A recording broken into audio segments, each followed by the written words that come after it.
I'll be introducing you to Anna Wishart and Kwame Gyamfi. State Senator Anna Wishart has lived in Nebraska for over 30 years.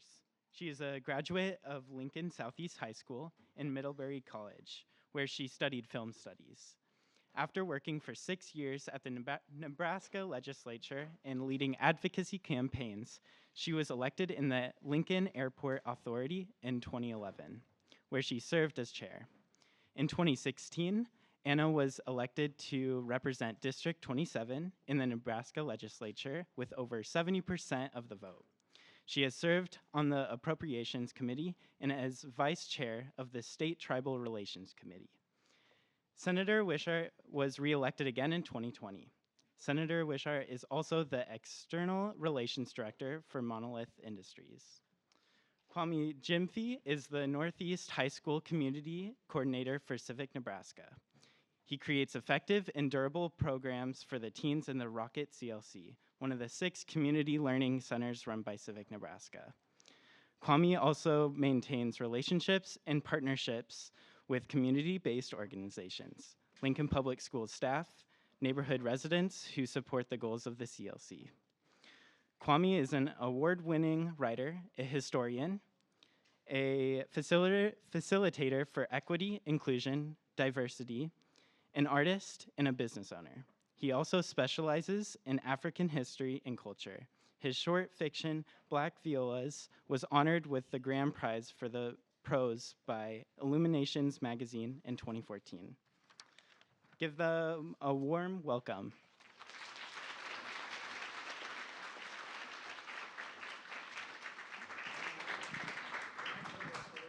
Mic check, mic check, mic check. Mic check. There we go. We're good. Okay, We're good. Can we turn it up just a little bit? Can we turn the mic Can you up all just a hear little us bit? all right? Yeah. Okay, good. So I am going to be moving around a lot, just so you guys know. I like to be interactive with the audience. And I know you guys have been sitting listening to some great speakers all day today. And then you guys had some good nachos and everything else. So we're going to try to get you back to level with us for the next 30 minutes or so. I ask that you give me your time. Time is the most valuable thing that I have. I'm going to say that one more time. My time is the most valuable thing that I have. It is more valuable than any money, family, or education. And the reason why is without time, I could not have all those. So for the next 30 minutes, I ask that you guys dial in to what me and the senator have to say. You're going to learn some great things. And hopefully, it'll be a part of that ripple effect. That ripple effect means that something I say today becomes part of your core memory. And 20 years from now, you'll make a decision based upon what you learned today. All right, here we go. That at all before I get going? No, you keep going. That was good energy. Okay, so we're going to do an exercise real quick, and we're going to do this exercise as kind of like a heat check.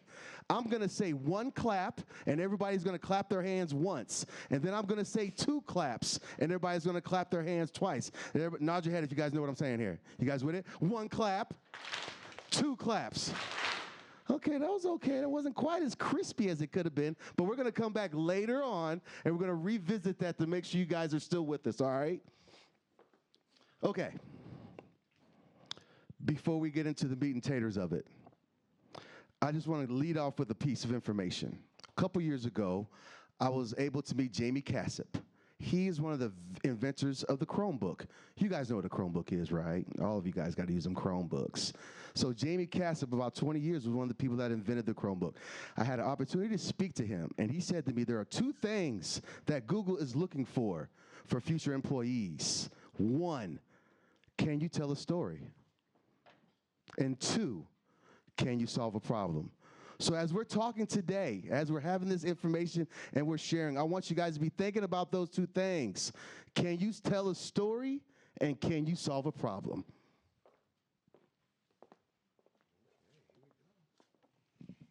All right. You've seen the movies. The world is destroyed. The air is unbreathable. It's like Fury Road and destruction and terror, and it's fear, right? You guys know what I'm talking about. I'm sure you've seen a movie like that, post-apocalyptic, and in the beginning of the movie, they'll say, the reason why the world is destroyed is because we messed up something, right? And it makes you feel some type of way when you see that. And it makes you want to do something about it. And it makes you want to come to this summit and learn more. Are you a problem solver? Are you a storyteller? Right? Because that's what's going to be required. I'm not going to come up here and tell you there's a specific job that you're going to need for the next 20 years that's going to fix the problem. What I am going to say is you all have the tools already available to fix where we messed up. Did you hear what I said? I said fix where we messed up. I'm talking about the generations before you that did not take advantage of their opportunities to make this world better. So you all, starting today, are going to take those opportunities and advantages. You're going to remember something you heard today, and you're going to walk away from this, and you're going to use it. Nod your heads. There we go. I see some good head nodding there. That's good. That's decent. That's decent. Go ahead. I'll let you talk for a second. Well, it's hard to match that energy, and really excited to get to share the stage with him. You know, when we met to talk about what we wanted to discuss with all of you today, we said we wanted to have a conversation. It can be easy for these types of experiences to be sort of us just presenting to you, but this is an opportunity for us to hear from you as well. I want to tell you a little bit more about myself, just in the sense of I was sitting in a room like this not long ago and not much older than all of you, before I knew I ever wanted to run for elected office. I was home after college. I had been engaged in policy work. Actually, my former boss, Senator Ken Haar, is here. I started working with him, but I never thought in my wildest dreams I would run for office until I was in a room at a women's event, and this young woman spoke directly. She was a senator at the time. Her name was Senator Amanda McGill, and she spoke directly to especially the young people in the audience, and she said, don't wait. Get involved now. A lot of times you're thinking about the policies that are going on a global or a national scale, but a lot of the policy changes that most affect your life is at the local level, so get involved. And I turned to my mom, who was there with me that day, and I said, I think I want to do this. I feel an obligation to get involved on a local level. Ran for the airport authority. It's an elected board. If you fly out of Lincoln, there's 5 people that help oversee that. And after that, ran for the legislature, and kind of the rest is history. And I wanted to tell you all that because just like what Kwame said, all of you in this room have an opportunity to make a real impact on your local community, whether you decide to stay in Lincoln, which I hope you do, or whether you branch out and go somewhere else. Just think what we'd like to share with you today is to provide you helpful tips and listen to you from your experiences on how you can be really effective and dig in supporting an issue that you really care about. In this case, the issue we're focusing on is how we can protect and support our environment. So, you guys have already heard some people talk about some things that you can do, some techniques that you can do. But what I wanted to do is take a second and focus on you. Anyone that does this work over a period of time is going to undergo stress, right? This is not easy work that you get involved with. This is stressful. So we're going to take a minute and address that issue of stress and how we're going to deal with it. We're going to do that by taking a deep breath. Raise your hand if you took a deep breath today. Ooh, I see a lot of people didn't raise their hands. That's crazy. That is really crazy. All right, so what I need everybody to do is stand up for a minute. Everybody stand up. When you see the things that you see on TV, when you read the things that you read in the paper, when you're scrolling on your social media and you see floods and disasters and you say to yourself, oh my gosh, is this my future? What are we going to do? The first thing I want you to do is take a deep breath. So we're going to do that together. We're going to take a deep breath in our nose and slowly out our mouth. Deep breath in and slowly exhale. We're going to do that one more time because I thought that was a good one. Deep breath in and slowly exhale. Okay, go ahead, have a seat.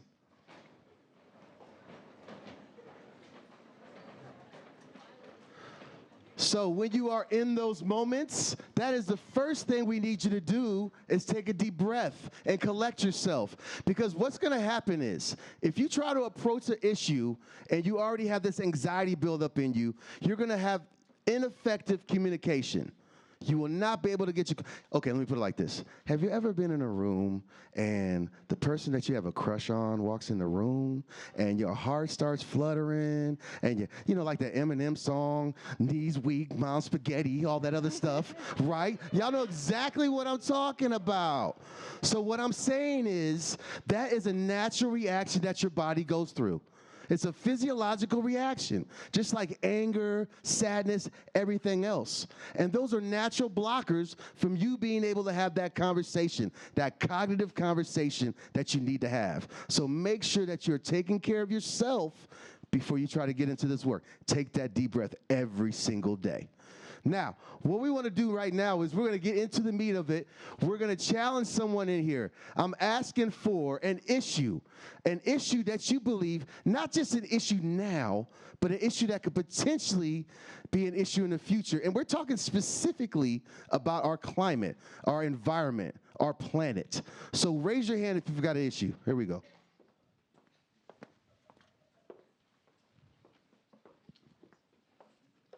Fast fashion, populations of clothes getting into our climate. Oh my goodness. Fast fashion, populations of clothes. So what she is talking about is disposable clothes. She is talking about those clothes that you get in the mall that maybe isn't the greatest material. It's a little cheaper. It looks good for now, but you can wash it like 4 times and it dissolves at the sleeves. These are the type of clothes that she's talking about. So we want to talk now, what are the steps necessary to address this issue? Oh, we've got some hands up. So I want to hear what the audience says, and then we're going to let the senator tell us what she believes you should do. I think the first step would end up being at the consumer level, trying to not buy as much of those fast fashion products. Okay, we're being problem solvers here. We're figuring it out. Remember, solving problems is about iteration sometimes. You may not figure it out the first time right away. Go ahead. Get involved with the legislature, talk to your lawmakers. Ooh, here we go. We're getting in her lane right now. I heard legislature, talk to lawmakers. These are all good responses so far. What we got? Looking into the actual clothes and making sure it's not something that can be disposed after one wash. Okay, investigating what you purchase is what she's saying. Know what you're buying. Using eco-friendly materials that won't dissolve easily. Eco-friendly materials as well. These are all good. You guys put your hands down now. I'm going to ask the senator what she believes, what you can do as a student to start that process. Okay, so I'm going to step back on this issue and give you, even though we're talking about sort of one specific issue in terms of fast fashion and the sort of overconsumption of clothing that's disposable, what I'm going to provide you in terms of the tips are things that you can use for any type of issue you care about.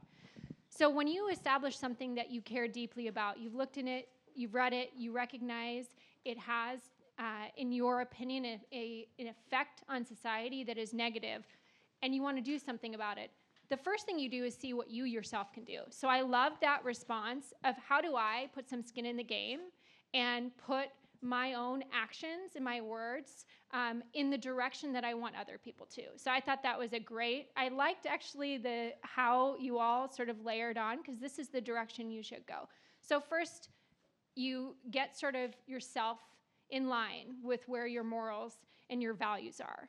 The second thing you do is you look at the issue and you decide who, if you want to take this up to one of your elected officials, who has the jurisdiction to actually impact this issue. So for some issues, the jurisdiction is way beyond the state legislature, for example, or your local city council. So coming to them with that issue, they don't have the ability to change that law. So you may have to go higher up to your Nebraska delegation, for example, those that represent you on the federal level.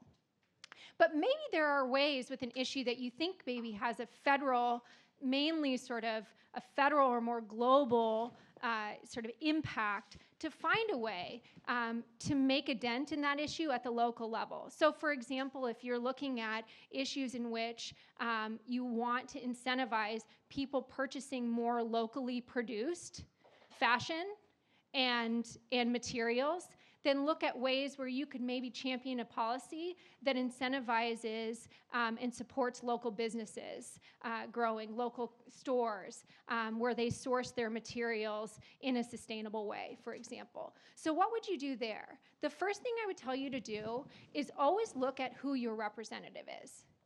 Even if there's somebody who you think is not going to support you on this issue, I can guarantee you, everyone, they are going to be disappointed that you didn't go to them. I can't tell you how many elected representatives absolutely love hearing from young people in their district. I'm one of them. We don't hear a lot of times from young people in our district, and it doesn't matter what political affiliation someone belongs to, they are going to want to hear from you, and they are going to want to be a representative where you first think to come to them. So that's the first person you should go to.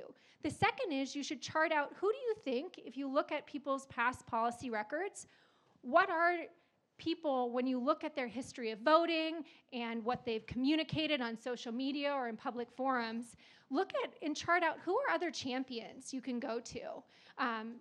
Who can, you put on your chart, these are the people who I know are very likely going to agree with what I care about, and so I'm going to go and ask them to help me champion this issue. Those two parts are so important. I will tell you, though, the area where you should spend the most time on any issue is thinking about that list of people you need to persuade. If I have learned anything in my life in the legislature, it is that you should spend the majority of your time working and building your messaging and your arguments and your listening skills on helping to persuade people to change their mind on things. No person who's in elected office doesn't have a mind. Everyone does, which means every mind can be changed if they're open to learning and if they're presented with the type of facts and communication that makes them want to be in that environment to learning. So that's one thing I want to reiterate is probably the most important thing I want to impart on this group today, is that a lot of times when we care deeply about an issue, we spend the majority of our time and energy just speaking to the people who already care about that issue. And so sometimes then the communication and the messaging that we create further isolates the people who we actually have to persuade in order to have enough people to change. And so what we'd like to do is walk you through and talk about some tools that you can use in order to work on the skills needed to help persuade people to change their minds. Before we do that, let's do a heat check. 1 clap, 2 claps. Ooh, that was crispier right there. I like that. That was very good. So I saw a hand back here. I wanted to make sure that we didn't miss that hand that was up.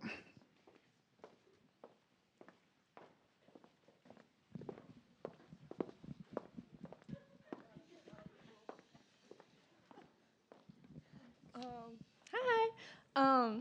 I just want to say that social media can be super helpful with that kind of stuff that you were saying, and I thought it was kind of funny because no one mentioned thrifting, and I think a lot of people in here probably thrift because I come from an art school, so but I think that especially talking about kind of the equity of it, because not everyone can afford to shop super local because most of the time it costs more, but people that are more fortunate probably can do that, and then people who are less fortunate can thrift and stuff because it's really inexpensive, but it's still good for the environment.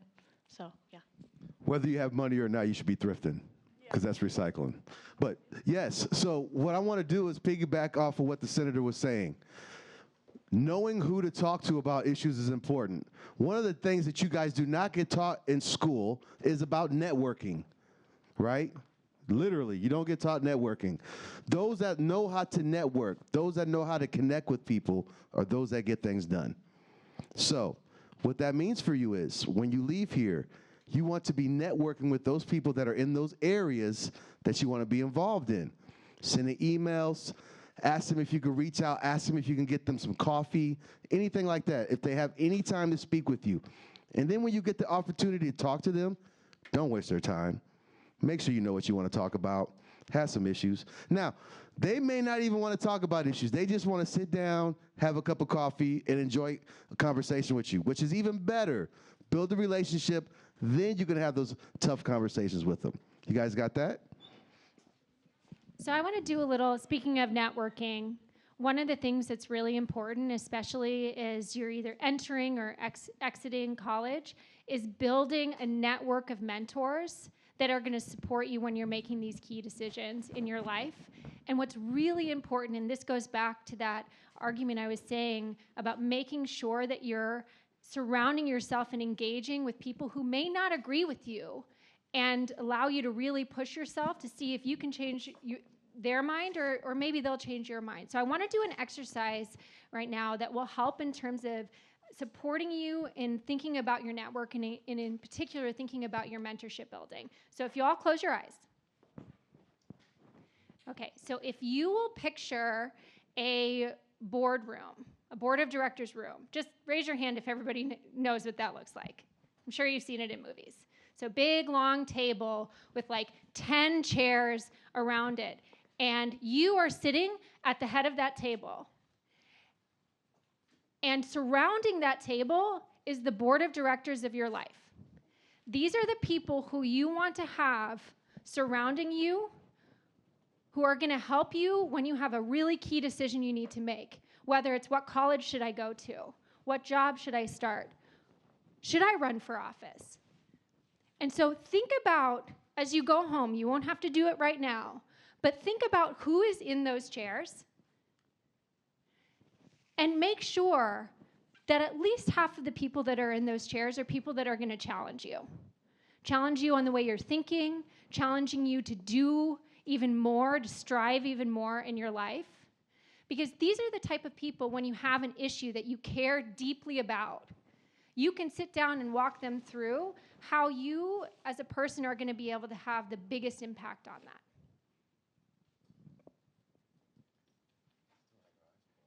Now you can open your eyes. Y'all was about to fall asleep, weren't you? I saw somebody else. How much time do we have left? 10 minutes. So should we do questions? So, yeah, let's do a really quick recap, and then we'll do some Q&A, okay? So, some of the things we talked about today, taking a deep breath, right? Remember, take a deep breath when you get ready to have these conversations. Learn who the people is that you need to talk to. Don't be afraid of having tough conversations, even when you're challenged. You grow when you're being challenged, right? Be problem solvers and storytellers. Anything else? And make sure you surround yourself with a really good set of mentors. Yes. All right. Let's do some Q&A. Who got some questions? There's a question up over here. All right. I'm getting my steps in today. Senator Wishart, you talked about mentors and having a good community of people that you can look up to and people that can challenge you. How do you go about obtaining mentors, and how do you start that communication of somebody that you want to be your mentor, but you just aren't sure how to communicate with them and how to ask them for that? The best way to do it is if you have identified somebody who inspires you and you know that that is a person that you want to help guide you, I would go up to them and say that very thing. Look, I'd like to get a cup of coffee with you. I have, followed you in terms of your career, for example, or your advocacy, and I'd like to learn more about how I can follow in your footsteps and then grow that relationship. I have found just being that direct, you'd be surprised at how many people will be willing to say absolutely. What are the steps that you take to go up and feel confident on a board and talk what you believe in? I'll answer that one here real quick. So confidence comes in knowing your material. You guys all have something. If there's a song that comes on the radio and you're in your car, you know every word and you jamming out, right? In your car. And you singing, you confident in what now the rest of the world may not know it, but you know you good when you sing that song. So confidence starting with that, having that understanding of the information that you're talking about is the key start. And then also understanding that those people on that board weren't always on that board. They started in the same positions that you guys are in. They had to work their way up to it. If you were to happen to have someone bad in your life that you didn't realize was bad, do you have any way to possibly get rid of them or deal with it?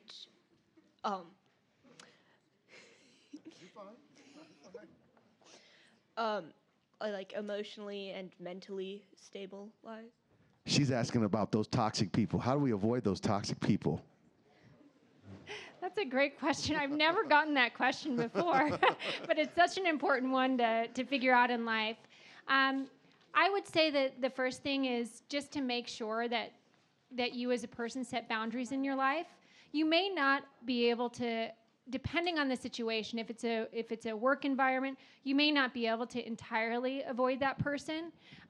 But being very honest and clear about expectations when you communicate is so important to do. So to me, that would be the first thing I would do is communicate feedback in a very honest way, and then set sort of boundaries in terms of how we would be working together if say the working relationship isn't working out very well.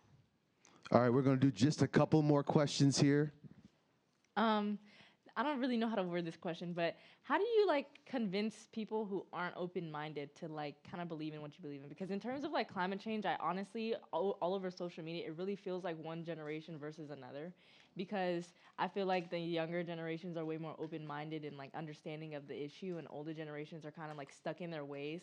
So how do you go about like convincing someone that it is an issue and stuff like that? That is such a great question. And I'll go first, and then Kwame, if you have some wisdom as well, I'd love to hear from you. So the first thing I would say is don't do it on social media. It is not a platform that it's good in a lot of ways, but it is not a platform for being able to build trust in terms of communication. I would say the number one foundational element of having a really good conversation with those that may not agree with you is trust. If people trust that where you're coming from is a place of not only feeling passionate and authentic about how you feel, but also curiosity about what leads them to feel the way they do, then you can have a really good dialogue. So I would say as much as possible doing this type of thing one-on-one.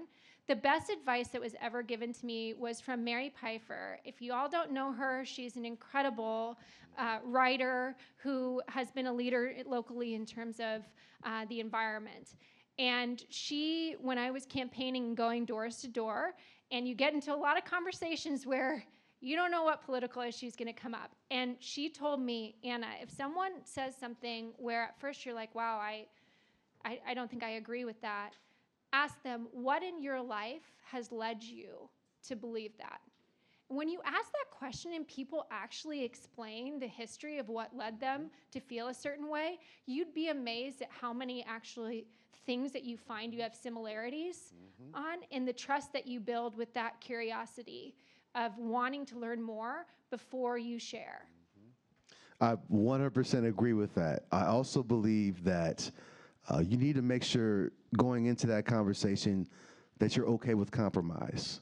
So I think we've forgotten that our way is not always the perfect way, and we forget to make those compromises. So be willing to compromise in those situations. All right, we're going to do one last question, and then we're going to wrap it up. Piggybacking off of that a little bit, how do we make sure that when we make our voices heard to elected officials, that it's genuine and that it's not just like pandering for our votes and to our message?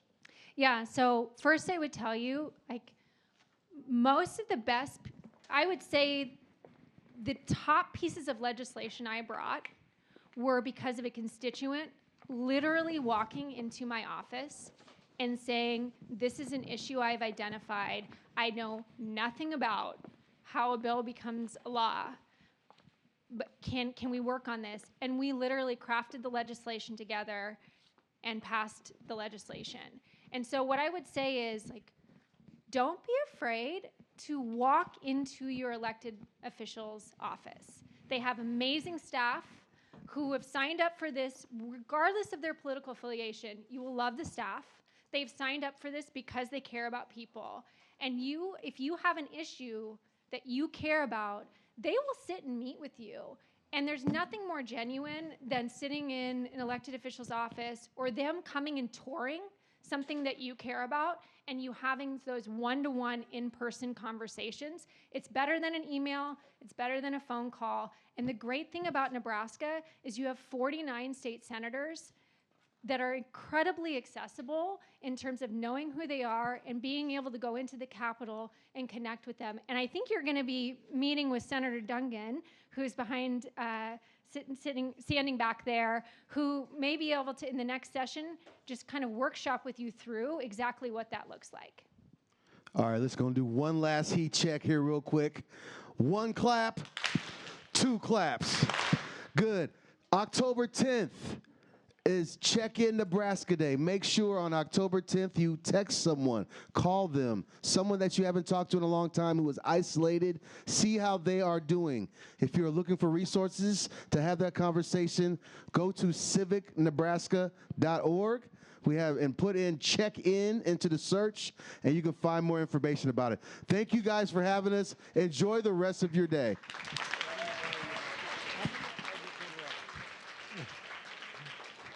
I'm going to interrupt for 15 seconds, and I must tell you a story about Anna because it applies to all of you. When Anna was, as she said, when she was very young, in her early 20s, she ran for office for airport authority. The CEO came to her one day and said, "Young woman, you're too young to be running for an office." Anna ran, she won, and became his boss. And so you need to keep that in mind. Don't give up.